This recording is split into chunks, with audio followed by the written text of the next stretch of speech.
le système de santé francilien, dont on sait qu'en été il est un peu plus fragile. Et on va avoir 10 500 athlètes pour la partie olympique. L'idée c'est de pouvoir les soigner ici sans qu'ils aillent dans les hôpitaux ou les cliniques à côté.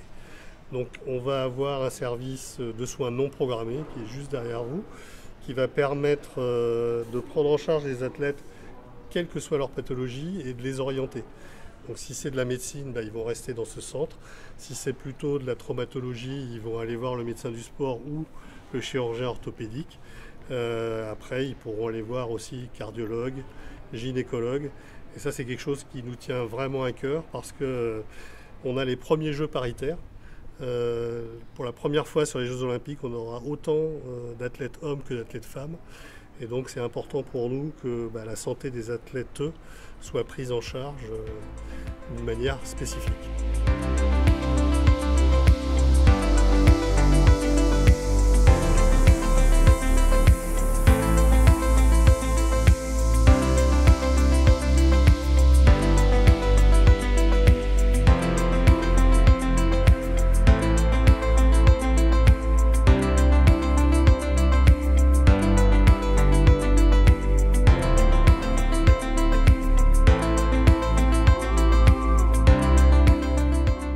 C'est environ 300 passages par jour parce qu'il y a beaucoup d'athlètes qui n'ont pas d'encadrement médical et donc pour lequel le moyen de récupérer, ça sera de passer par les services de Paris 2024.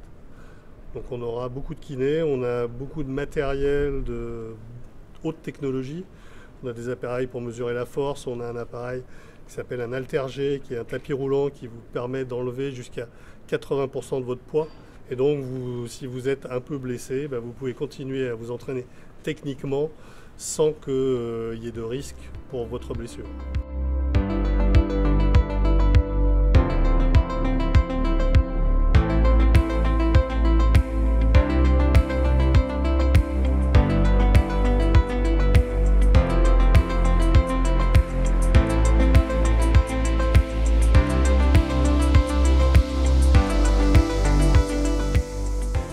Les internes et étudiants, ils vont être plutôt sur un titre qu'on appelle équipiers médicaux et qui vont, par exemple, ici accompagner les athlètes dans les services, pour éventuellement même à l'hôpital. S'il y a des hospitalisations, c'est toujours rassurant d'avoir quelqu'un qui connaît l'endroit où il va atterrir et qui saura les guider à travers l'hôpital Bichat pour les athlètes.